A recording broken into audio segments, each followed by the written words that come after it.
Let's go ahead and kick things off. Last match of the evening, guys. Japan versus South Korea. We're going to be moving into Sanctum. And it is going to be locked in already. Depth on the Widow. We've seen a lot of Orisa here. And it is going to be the team that controls the point first, depending on composition, can really snowball things. If you're running the Orisa comp here, you can prevent people from joining onto the point. You can set up a really nice barrier. It's getting onto the point itself. That's the big challenge. We'll see if these comps end up being real or not. South Korea will change fate onto the Orisa. It is going to be double sniper Orisa for South Korea. And on the side of Japan, we will have that Pharah to start things off, with Depp bringing out his signature Widowmaker, getting into position to surpass the barrier. Getting around what Fate is setting up is going to be the big challenge here for Depp. Second challenge will be winning the duel against Carpe. Well, already, he's trying to scout out, misses that shot. Be skirting around the side, grapple hook, take him over. Be spotted out. Depp, though, not going to be nailing that headshot.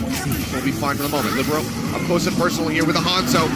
Getting those arrows in. Storm going to be drawn out. Depp manages to find Jonek. First kill coming in. Japan taking the lead, but can they get the cap? This is going to be the question. Tayo falling low here with his HP, but going to get pocketed back up by Claire. The rest comes out from Arc onto Jonek, but he's going to go straight back down. Depp finds him again, and Meko is taken out of the suit. And now finds Carpe. Some exchanges back on both sides. South Korea trying to get that cap, trying to posture forward, but the rest of Japan is spilling forward, trying to turn things around. It seems like they will be able to do so. So Japan drawing first blood and locking another point first. Really good plays here by Kenmo to split the team in half. After the initial pick there onto Jonok, Depp just stays in control because Kenmo gets into position to make sure that there's no one who can get on his back. Carpe can't do anything in line of sight. There's no dive on the side of South Korea with this comp, with the exception of Meko, who's the only real mobile tanky hero that can get on top of Depp. So Depp just controlling line of sight, going to take an opening shot here, move back into a safer location. On the attack, slow-moving Orisa here is going to struggle to get anywhere near Depp, so it's going to be on Carpe to somehow find line of sight. And Supercharger ready to go here from Fate, but needs the rest of the team to group up. Goes ahead, throws that one down as they try to get the flip through. Over halfway on that cap, but the shots coming down the rocket, getting rid of that supercharger. Tayo can get popped out of his mech. Dragon Strike going to be rolling in from Libero, but not finding a whole lot. But Meko going forward, manages to get rid of the baby demon. Now it's going to be Kenmo falling as Kobe finds that shot. Depp manages to get Jonek, but Claire will be taken down. There's no res here. The flip will come through. South Korea gaining control as Japan hits 43%. Meko's super low on health, but survives through the pocketing there of Arc and Jonok. They brought the fight to the tank line of Japan, got the barrier set up so Depp couldn't win the Widow fight, even though he eventually was able to sneak around to get Jonok. Too much damage was missed in the interim. Meko makes the big plays. He's holding the self-destruct here in this choke. Doesn't have to use it here. Kenmo just going to get taken down, so it seems like a pretty clean push forward here from South Korea. That's something that can get turned around, but again, it's actually going to go ahead and use the barrage. Doesn't find much. So gets the res off, puts Kenmo back into the fight, but now Tayo's going to be taken out of the mag and he gets eliminated. South Korea still able to surge forward. And even though Mega Pack, Holt comes down, Carpe has the shot on the deck. Even though they don't have a Winston here, they can set up, or a Ryan in this choke, they can set up with the Orisa, use the barrier, and because Meko has a self-destruct, he can play so far forward because he knows that if he gets demech for any reason, if he ends up getting discorded and they're able to break him out of it, he can just remech. And with Arc on the Mercy, you get an easy res onto Fate, who comes right back with his armor, so breaking through this for Japan is super difficult at the moment. Right up in the Carpe's face, almost finds the shot there on the depth as he comes inside the corner, but Meko with the self-destruct will get rid of Kenmo yet again. South Korea so far forward, so aggressive here from this squad. They have the Orisa barrier. Self-destruct to try to open this up. Toss into the back, but they go ahead, kite around the side. Fate takes a bit of damage, but manages to stay alive. Carpe getting zapped out. Pocket comes in from Arc, keeping him alive. There's a smattering of damage. Shot comes down. Once gets the kill there onto the enemy farm, but not going to be able to finish him off. Transcendence is out on either side. Japan tries to get the foot back through. Tayo down to half HP. Pocket coming through. Depp's going to be eliminated. Carpe comes up with that 1v1 win.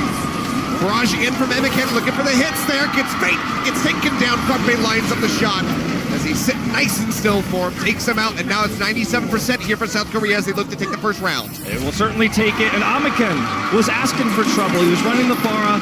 He had to use the self-destruct, first of all, from Tayo to get into. We're going to take another look at Carpe's big blow here onto Sabagad, as well as the Amiken kill there that helped them close out the round. But you're running a Pharah into Carpe's Widow in the first place. He has line of sight advantage because you had to break through the spawn using self-destruct. They used the self-destruct, so it didn't takes them out. Now as we move into Village, we're actually going to see a Ryan Heartless composition here on both sides. It's going to be Fate going back over to the Wrecking Ball. Let's see what he can initiate here with some of these up cover. top. The Pile Driver coming through. Tayo already knocked down. Below half HP as they try to keep him alive. Carpe finds Claire, however, who is sitting out in the open, just trying to keep that Diva in the mech.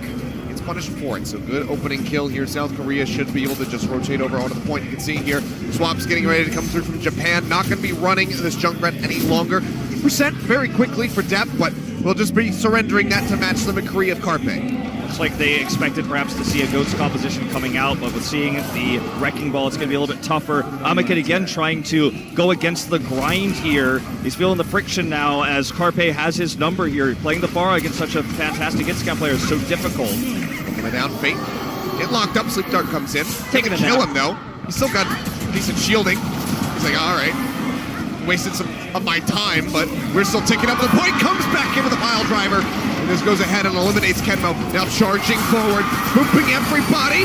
Golden Eye comes in, he gets the adaptive shield, and the minefield kills both of the supports. He dies, but it is worth it all. Oh, it's certainly worth it.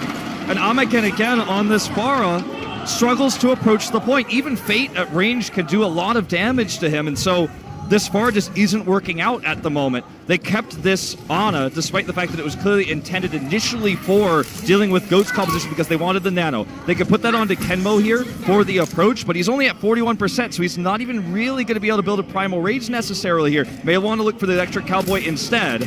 Zap looking for the flank. Oh, it's going to be the Nano in onto Kenmo.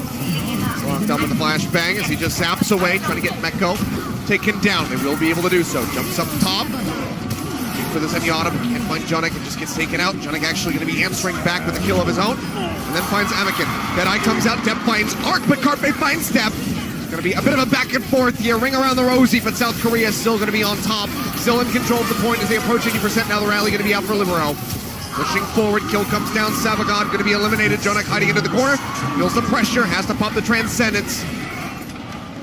Yeah, but, you know, they hold onto the point. It ends up being worth it. Carpe still has line of sight advantage. Fate makes it so difficult to approach this point. Flashbang has to be used in order for Depp to survive, but Fate's just playing aggressive because he knows he has an adaptive shield if he does commit into the fight. Backs off now. Meanwhile, still point held by South Korea. Mekko has to self-destruct. This is pretty much it. They have to try to get in here, but Savagod's going to be taken down. That I hear. Carpe drops in, finds the hit there on the Depp, eliminating him.